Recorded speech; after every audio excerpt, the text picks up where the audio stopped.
Time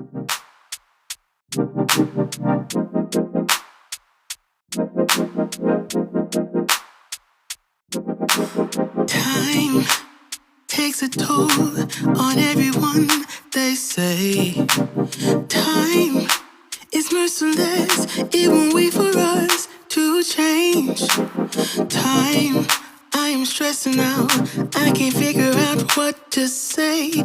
Oh, time, just give us time. Time, looking back on pictures, and I find it hard to see you and myself in places where we used.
Hey, hello, good morning, good afternoon, and a good evening from wherever you are watching us from here at the UNN TV.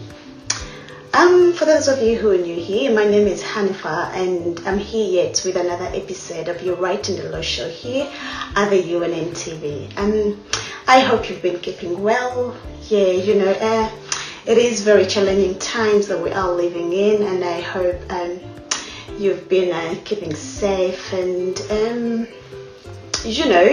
trying to protect yourself against the COVID and all things COVID. So I think this is what we're going to be talking about worldwide for the next few years. Seems like the COVID is here to stay. But I'm here. Apologies that I have been away for quite some time. Life happened, I had a few work commitments and everything happened, and I have life to live as well. So I decided to have some little bit of time off in between recording and everything. So I've been away for quite, 2 weeks. But the good news is I'm here, back again, and yes, thank you for tuning in, and thank you for coming back always, and thank you for being here.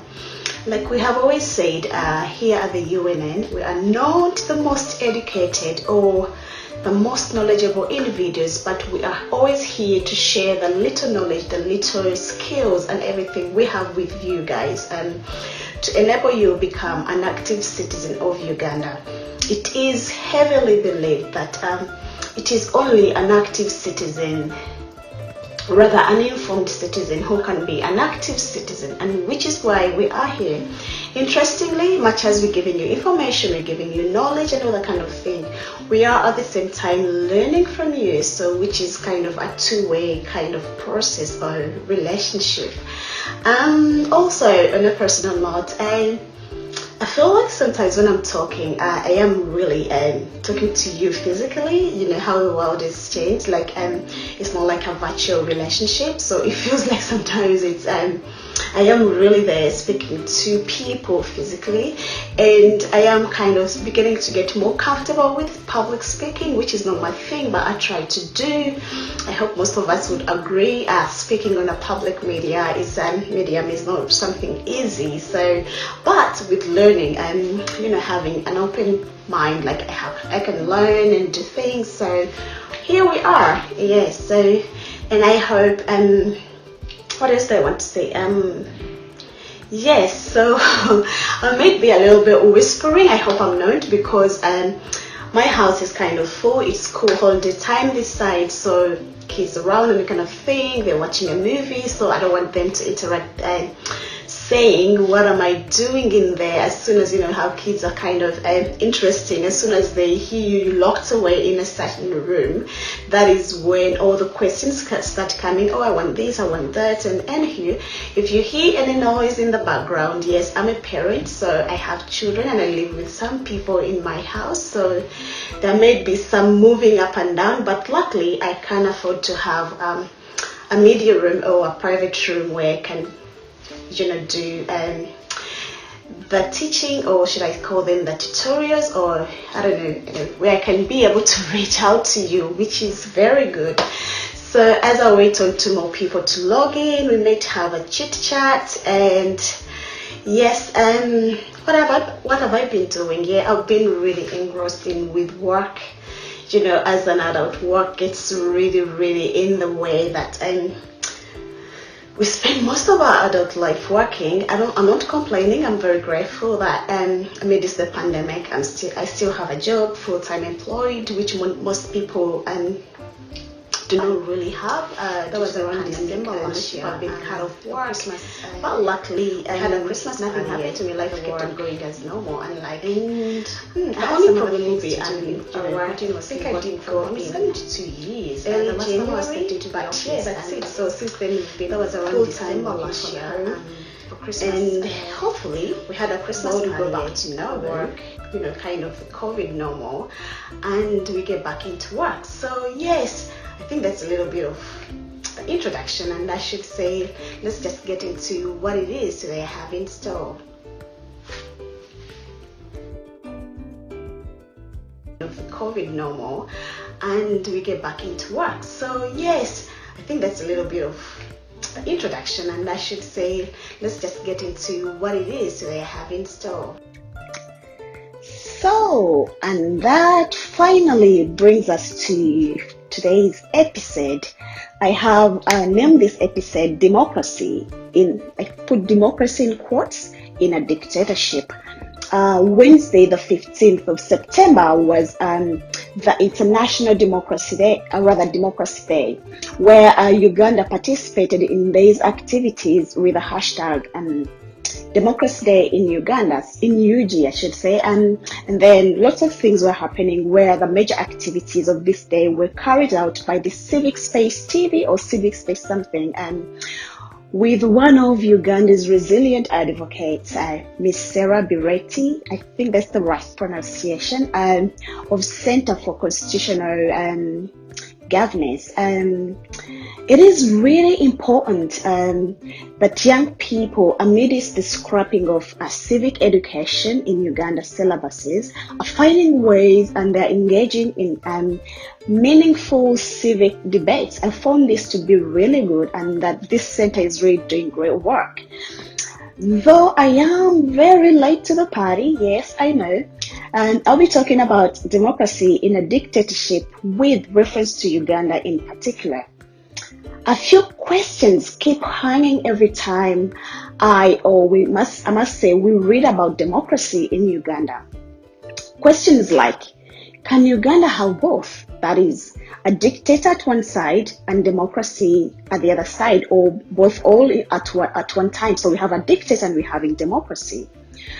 Where Uganda is one of a few nations in the world with a president who has ruled for a very, very long time. A ruler whose regime is older than most of us here. Yes, I think 35 years. But Uganda is perceived as a democratic country. Yes, interestingly. Today, I'll be exploring what democracy means. To start with, democracy literally means government by the people. The word democracy comes from the ancient Greek words demos, meaning the people, and kratos, meaning to rule. Democracy, a democratic country has a system of government in which the people have the power to participate in decision making. This essentially means that the supreme powers are vested in the hands of the people and are exercised by them directly or indirectly through a system of representation which involves periodic, free and fair elections. I must stress the point that each democracy is unique and works in different ways. Where in some democracies, citizens help make decisions directly by voting on laws and policy proposals. This is referred to as direct democracy. In other countries, for example, Uganda, citizens choose representatives to make decisions on their behalf. This is referred to as representative democracy, where you elect your local member of parliament or your local council, etc., etc. On the other hand, yes, a dictatorship is a form of government in which one person or a small group of people possesses absolute power without effective constitutional limitations. The perfect example I would give is the current government of the Republic of Uganda, where a group of, Bush war heroes have been ruling for most of us have known, So, and then finally, this brings us to the key principles or the core principles of democracy, as I discussed, to see on a scale of 10, should I say, where does Uganda sit as a democratic country? An ideal democracy has its heart and the following core defining values, where there is freedom of election and being elected. Citizens have a chance. In a democracy, citizens have a chance, freedom, and a choice to participate in elections of people they want to represent them. Also, citizens have the freedom to be elected. This freedom is for all citizens, and elections are ideally free and fair with no limitations. No limitations, no violence or brutality, and no imprisonment. So, does this happen in Uganda? I don't think so. In an ideal democracy, there is freedom of assembly and political participation. This essentially means that an individual or a citizen can freely associate with a political party. The right to a peaceful assembly protects the rights of individuals and groups to meet for a common purpose or in order to exchange ideas and information, to express their views publicly and hold a peaceful protest. Is this the case in Uganda? Can people protest? Can people freely associate or subscribe to a political party without intimidation, without imprisonment, without harassment? Without repercussions from the yellow regime? We keep these questions for a very much later discussion or a much more later insight. Further, in a democracy, there is freedom of speech, freedom of expression, and religious beliefs, where citizens take part in the conduct of public affairs by exerting influence through public debates and dialogue with their representatives or through their capacity to organize themselves. This participation is supported by ensuring freedom of expression and assembly and association. In order to ensure the full enjoyment of rights protected under Article 25 of the UN Charter, the free communication of information and ideas about public and political issues between citizens, candidates, and elected representatives is very, very essential.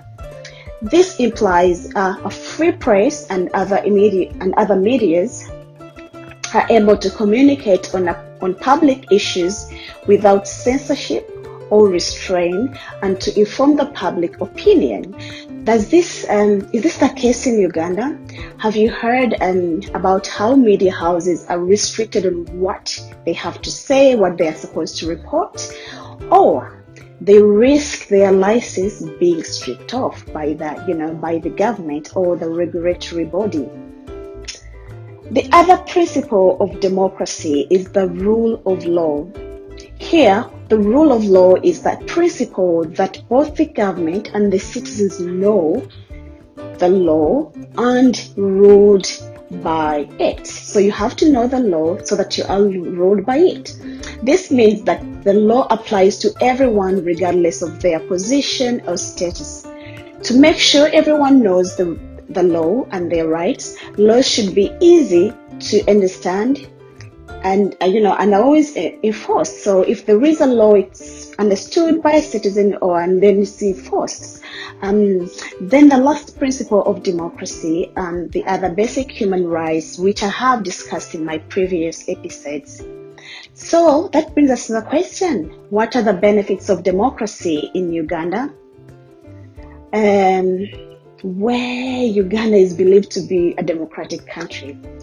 Winston Churchill once famously said, "Democracy is the worst form of government except for all those other forms that have been tried from time to time."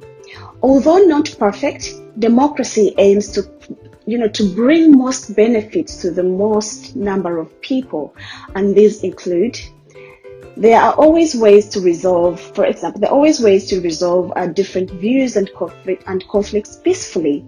There is respect for human dignity, the freedom to act, speak, and think freely, as long as it does not stop others from doing the same. There is equality before the law. There is safety and secure community. Good government that is effective, that is transparent, that is responsive and accountable to its citizens. Then the other benefit is the ability to hold elected leaders or rulers accountable. However, in Uganda, democracy is a dream that Ugandans see on a paper, but in reality in Uganda, democracy has been or is challenged by corruption. There is inefficiency. There is the role of the antisocial elements. There's growing economic and social inequalities. There is corruption. There is no rule of law in Uganda. So this all undermines democracy. In the 21st century, which means there is more periodic elections, where in Uganda the periodic elections take place every 5 years, and the same ruler has been elected for the last 5 years. So does that mean we're democratic? I don't think so. It means that the permanent public scrutiny and restraint to power, wherever it is exercised in the democratic and cross-border field or government and civil society, the historic structure for one person, one vote over and over. So in the new age of minority democracy, Elections still, however, count, but parties and parliaments now have to compete with thousands of minority organizations and networks and lots of other people that they try to keep power on its toes. So if there is competition, you're keeping the leaders on their toes, which is not the case in Uganda, where we have a very oppressing constitution that has again and again oppressed the citizens but aided the ruler. Our constitution has a whole chapter which is dedicated to human rights, which rights are basic core principles of democracy. But these rights, again and again, have been violated by the government. There's been imprisonment, there's torture, and so on and so forth. So, it is even a democratic country? Is it even a democratic country? In my opinion, I don't think so. Uganda's democracy is just like basically something we see on paper, where only a blind person would believe that Uganda is a democratic nation. We shall all remember, Uganda is something, rather a country, I don't want to say something, which heavily relies on donations, foreign aid, and so on and so forth. So some of these foreign donors or aid donors, they want to keep their relationship with, or they want to maintain a relationship with only a country which exercises democracy. So which is why we always see elections are always held just to, I would say, to sugarcoat that Uganda has democracy, but in real actual sense there is no democracy. So because donors say you have to be a democratic nation for us to be able to exchange, to give you monies or whatever they do, or to exchange relationship or to have a relationship with such a country. So this is why we see. I was watching a talk. Was it a talk show, an interview? I just don't call it a talk show because the president talks like he's addressing some of his offsprings, and where he was saying Uganda is indeed, there is freedom of speech. Yes, actually true, if we say freedom of speech, where he goes on to mention there has been, since he came into power in 1986, there has been a number of radio stations which have opened up here. I'm not so sure about how many radio stations are in Uganda, but there are radio stations. But interestingly, when we base on that freedom of speech, there are radio stations, yes, but where someone tells you, I have to read a script which you're going to, about things you're going to air, everything which you have to produce, or if it's a TV station, if it's a radio station, everything has to go via the State House so that all the scripts are examined. Is this really still freedom of speech? Where the newspapers are censored, where whatever you have to report on has to be edited to suit the ruling regime, taste. Is this really still democracy? And which democracy calls for freedom of speech? So in my own personal view as an individual, as Hanifa, I say, this guy is so cunning, and I should say, the ruling regime is very cunning in that they know democracy talks about freedom of speech, so let's give them their newspapers, we're going to give them radio stations, TV stations, but in the back we have to guide them. Actually, it's guided media production, where we have to guide you on what you have to give out to the general public, and this is exactly what's happening in Uganda. And we're saying, yes, we have democracy. So when you Google Uganda right now, it's going to say it's a democratic country. So we say, yes, we have we respect human rights, where we have lots of different human rights organizations in Uganda, and we have a very whole chapter dedicated to just human rights. And then we're still saying, yes, because democracy is talking about human rights protection. So we're going to dedicate our whole constitution to human rights. And these are things on paper to me. These are just things on paper, just to keep a dormant person, to lie to a dormant individual that yes, you have this, but basically in reality and in practice, there is nothing.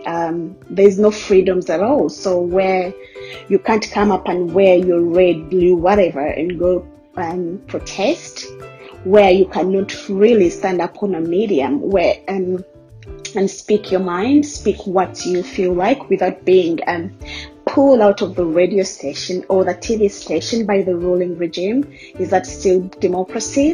Where we have to democracy talks about protection of human rights again, where in Uganda people are still dying, for just the basic diseases, which are basic treatable diseases, where there is, under human rights, we have where the well-being of, your citizens, well-being of citizens of a country is protected. So where a country or a government provides the basic health care. Is this the case in Uganda? No. People are still dying, just for malaria. There is no medication in hospital. There are no beds in hospital. But still, we are saying we are a democratic country where you cannot stand up and speak your ground.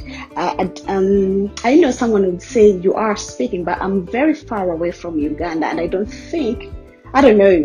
know if I was in Uganda, I would have been able to speak what I'm speaking right now.